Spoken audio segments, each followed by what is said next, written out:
అందరికీ నమస్కారం. నేను మీ కిరా కార్పేని. రీసెంట్ గా ఒక ఇష్యూ జరుగుతుంది. ఏంటంటే వైఎస్ఆర్సీపీ సంబంధించినటువంటి అధ్యక్షుడు జగన్మోహన్ రెడ్డి గారు, అదే విధంగా వాళ్ళ కార్యవర్గం నాయకులు అందరూ కూడా విద్యుత్ ఛార్జీలు భయంకరంగా చంద్రబాబు గారి పాలనలో పెరిగినాయి అని చెప్పేసి ఏదో ఓ చిన్నపాటి ధర్నా, ఏదో నిరసనలు వ్యక్తపరుస్తున్నారు. పెద్దగా పట్టించుకోనక్కర్లేదు. కాకపోతే ఇది జగన్మోహన్ రెడ్డి హయాంలోనే ఈ పాపం జరిగింది, ఈ లోపం జరిగింది అని చెప్పేసి నా దగ్గర ప్రతి పాయింట్ కూడా పాయింట్ టు పాయింట్ ఉంది.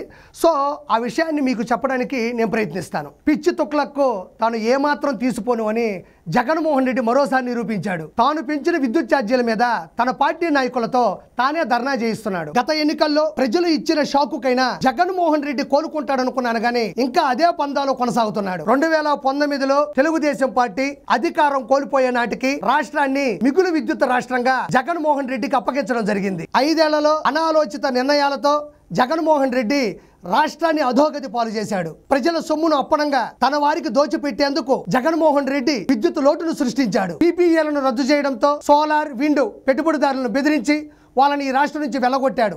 దీంతో రాష్ట్రం 10,000 మెగావాట్ల పునరుత్పాదక విద్యుత్తును కోల్పోయింది. విద్యుత్ ఉత్పత్తికి మారుపేరు అయిన ఏపీ జెన్కో జగన్మోహన్ రెడ్డి కాలంలో సర్వనాశనం అయింది. ప్రజల విద్యుత్ అవసరాలని పేరు చెప్పి జగన్మోహన్ రెడ్డి విచ్చలవిడిగా అసమధీయుల నుండి అధిక రేట్లకు విద్యుత్తును కొనుగోలు చేసి విద్యుత్ రంగాన్ని సర్వనాశనం చేయడానికి పునాది వేశాడు. జెన్కో విద్యుత్ ప్లాంట్ల ద్వారా యూనిట్ 5 రూపాయలకు వస్తుంది. దీనిని కాదని కమిషన్ల కోసం బహిరంగ మార్కెట్లో యూనిట్ని 8 రూపాయల నుంచి 14 రూపాయలకు కొనుగోలు చేయడం జరిగింది. విద్యుత్ ఛార్జీల పెంపుకు జగన్మోహన్ రెడ్డి అవినీతి, కక్ష సాధింపు, స్వార్థపూరిత రాజకీయాలే కారణాలు. అధికారంలో ఉన్నప్పుడు జగన్మోహన్ రెడ్డి చేసిన పాపాలే ప్రజలకు శాపాలుగా మారి ఇంధన సర్దుబాటు ఛార్జీల రూపంలో ప్రజలకు భారంగా మారాయి. అధికారంలో ఉన్నప్పుడు ఎడాపెడా విద్యుత్ కొనుగోలు జరిపి ఆ భారాన్ని ప్రజలపై వేయాలని అధికారంలో ఉన్నప్పుడే జగన్మోహన్ రెడ్డి ఈఆర్సీని కోరాడు. వైసీపీ అధికారంలోకి వచ్చిన తర్వాత తొలిసారిగా 2021, 2022కి ఏపీఆర్సీ అప్రూవ్ చేసిన ట్రూ అప్ ఛార్జెస్ 3,082 కోట్ల రూపాయలు జగన్మోహన్ రెడ్డి హయాంలోనే వేసి ప్రజల రక్తం దాగాడు. తర్వాత 2022, 2023కి ఏపీఆర్సీ అప్రూవ్ చేసిన ట్రూ అప్ ఛార్జెస్ 6,073 కోట్లు. 2023, 2024కి ఏపీఈఆర్సీ అప్రూవల్ కోసం పంపిన ట్రూ అప్ ఛార్జెస్ సుమారు 11,000 కోట్లు. పైన పేర్కొన్న 2022, 2023, 2023, 2024 2 ఛార్జీలను ప్రజలపైన భారం మోపాలని జగన్మోహన్ రెడ్డి ప్రభుత్వమే ఆ ఛార్జీలను ఆమోదించి ఈఆర్సీకి పంపింది. చూశారు కదా, విద్యుత్ ఛార్జీల పెంపు ఏదో పాపం జరిగిందని చెప్పేసి కూడా ధర్నాలు, చిన్నపాటి అల్లర్లు కూడా చేస్తున్నారు. పెద్దగా పట్టించుకోనక్కర్లేదని ముందే చెప్పాను. కాకపోతే ప్రజలకి మనం చెప్పాల్సినటువంటి బాధ్యత, సభ్యత ఉంది కాబట్టి, ప్రజల ఓట్లతో ఏ పరిపాలన జరుగుతుంది కాబట్టి, ప్రజాస్వామ్యంలో చెప్పాల్సిన బాధ్యత నాకు ఉంది కాబట్టి జగన్మోహన్ రెడ్డి పాపాలని, లోపాలని కూడా నేను చెప్పడం జరుగుతుంది. నా దగ్గర జగన్ అవినీతి వల్ల విద్యుత్ భారాలు ఎన్ని కోట్ల రూపాయలు ఉందో కూడా నేను చూపించాలి. నా దగ్గర ఆధారాలతో కూడా ఉంది. ఒకసారి చూడండి. ఒకసారి ఈ షీట్ని మీరు ఇక్కడ నా పక్కన డిస్ప్లే చేస్తున్నారు, చూడండి ఒకసారి. జగన్ అవినీతి వల్ల విద్యుత్ భారాలు 1,29,000 కోట్ల రూపాయలు. విద్యుత్ ఛార్జీల పెంపు పాపం జగన్దే. అంటే విద్యుత్ ఛార్జీలని పెంచింది ఎవరో కాదు, జగనే. మళ్ళీ ఇక్కడికి వచ్చేసి మంచి డ్రామా ఆడుతున్నాడు. చంద్రబాబు నాయుడు గారు విద్యుత్ ఛార్జీలు పెంచేశాడు, మాట ఇచ్చాడు, మాట తప్పాడు అంటున్నారు. కాదు, 2019 నుంచి 2024 మధ్యన జగన్మోహన్ రెడ్డి చేసిన పాపాలే ఈ 1,29,000 కోట్ల రూపాయలు. వీటిని నేను పిన్ టు పిన్ చెప్తూ ఉంటాను. ఇక్కడ డిస్ప్లే అయింది చూడండి, ఒక్కోదాన్ని జాగ్రత్తగా పరిశీలించండి. దీనికి ఆధారాలు కూడా ఉన్నాయి, జాగ్రత్త. ఒకటి, జగన్ అవినీతి అసమర్థతతో జరిగిన నష్టం 2019 నుంచి 2024 మధ్యన మొత్తం కోట్ల రూపాయల్లో ఈ రైట్ సైడ్ కూడా చెప్పడం జరుగుతుంది, చూడండి. ఒకటి, వినియోగదారులపై విద్యుత్ ఛార్జీల భారం 32,166 కోట్ల రూపాయలు. విద్యుత్ సంస్థలపై పెరిగిన అప్పులు 49,596 కోట్ల రూపాయలు. ఇవి రెండు కలిపితే 81,768 కోట్ల రూపాయలు కూడా ఇది జరగడం జరిగింది. దాని తర్వాత జగన్ అవినీతి అసమర్థతతో జరిగిన నష్టం 2019 నుంచి 2024 మధ్యన కోట్ల రూపాయలు కూడా చూడండి, పట్టికలో ఉంది. ఒకటి, VTPS కృష్ణపట్నం థర్మల్ ప్లాంట్ల ఏర్పాటులో జాప్యంతో నష్టం 12,818 కోట్ల రూపాయలు. 12,818 కోట్ల రూపాయలు. 2, పోలవరం హైడ్రో ఎలక్ట్రిక్ ప్రాజెక్టు జాప్యంతో నష్టం 4737 కోట్ల రూపాయలు. తర్వాత స్వల్పకాలిక విద్యుత్తు కొనుగోళ్లతో నష్టం 2691 కోట్ల రూపాయలు. ఏడాదికి 7000 మెగావాట్ల సోలార్ పవర్ నష్టం 385 కోట్ల రూపాయలు. అప్పులపై వడ్డీ భారం 10,892 కోట్ల రూపాయలు. ఏపీ డిస్కంలు ఏపీపీడీసీఎల్ నిర్వహణ వైఫల్యాలతో నష్టం 9,618 కోట్ల రూపాయలు. తర్వాత జెన్కో ప్లాంట్లలో విద్యుత్ ఉత్పత్తి తగ్గించడం వల్ల నష్టం 3,135 కోట్ల రూపాయలు.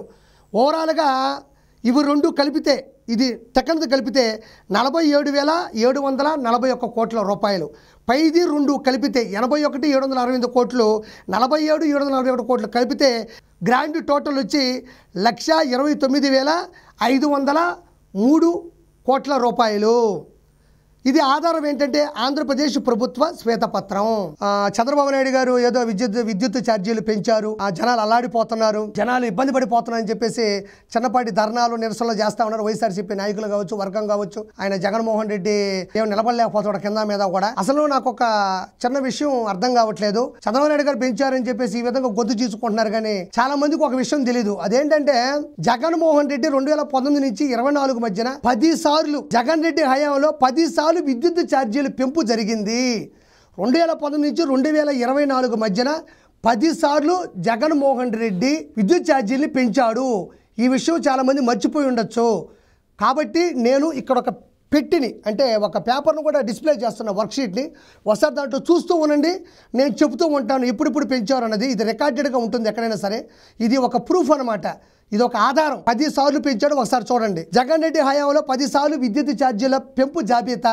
నెంబర్ 1 జూలై 1, 2019 5% పెంపు స్థిరమైన ఛార్జీలు. రెండోసారి ఏప్రిల్ 1, 2020 15% పెంపు దేశీయ వర్గాలు. 3 సెప్టెంబర్ 1, 2020 ప్లస్ 3% ఇంధన ఛార్జ్.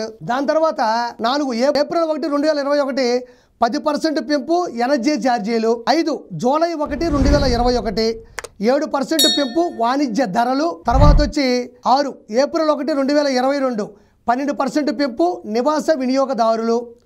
7 జూలై 1, 2022 5% పెంపు అధిక వినియోగ గృహ వినియోగదారులు. తర్వాత 8 ఏప్రిల్ 1, 2023 9% పెంపు కేటగిరీల అంతటా. 9 ఆగస్టు 1, 2023 8% పెంపు పారిశ్రామిక సుంకాలు. 10 ఏప్రిల్ 1, 2024 10% పెంపు నివాస వాణిజ్య. మీకు డేట్లతో సహా సంవత్సరాలతో సహా ఈ 2010 నుంచి 2024 మధ్యన 10 సార్లు జగన్మోహన్ రెడ్డి జనాలు ఎంత ఇబ్బంది పెడుతూ విద్యుత్ ఛార్జీలు పెంచాడో నేను డేట్లు సంవత్సరాలతో సహా ఎంతెంత పర్సంటేజ్ పెంచాడో కూడా చెప్పాను.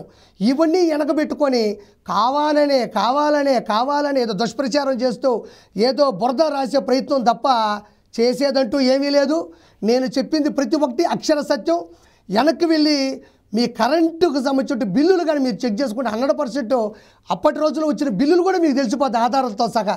కాబట్టి జగన్మోహన్ రెడ్డి ఏదో ప్రజల్ని మభ్యపెట్టే ప్రయత్నం చేస్తాడు తప్ప ప్రజలకి జగన్మోహన్ రెడ్డి అవసరం లేదు.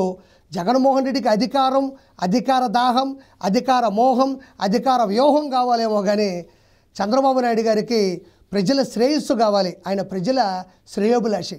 కాబట్టి చంద్రబాబు నాయుడు గారికి పరిపాలనలో సురక్షితంగా ఆంధ్రప్రదేశ్ ఉంది. గవర్నమెంట్ సంతోషంగా ముందుకు నడుపుతుంది. కాబట్టి జగన్మోహన్ రెడ్డి చేసే ఈ ఆరోపణలకు నిరూపణలు ఉండవు. ఎంతో ముందు కూడా రకరకాల ఆరోపణలు కావాలని చేశాడు. అవి జనాలు తిప్పికొట్టి అతనికి 11 ఇచ్చారు. 11 కూడా తిప్పి కొడితే మళ్ళీ 11, ఇటు కొడితే మళ్ళీ 11. కాబట్టి అతను ఎప్పటికీ 11. నేను ఓవరాల్గా చెప్పేది ఏంటంటే ఇప్పుడు పెంచే ట్రూ అప్ ఛార్జీలు జగన్మోహన్ రెడ్డి హయాంలో పెంచాల్సినటివి. జగన్మోహన్ రెడ్డి హయాంలో పెంచాల్సిన ట్రూ అప్ ఛార్జీల మీద వాళ్ళ కార్యవర్గం, వాళ్ళ నాయకులు ధర్నా చేయడం అనేది చాలా విడ్డూరంగా ఉంది. ఇప్పుడు ఏదైతే ట్రూ అప్ ఛార్జీలు పెంచబోతున్నారో అవి జగన్మోహన్ రెడ్డి హయాంలో పెంచాల్సినటివి. వాళ్ళ హయాంలో పెంచాల్సినట్టు వాటి మీద వాళ్ళే ధర్నా చేస్తుంటే చాలా విడ్డూరంగా ఉంది, చాలా ఆశ్చర్యంగా ఉంది. నా మనసు చాలా బాధగా, భయంగా ఉంది. ఉంటా. Good bye.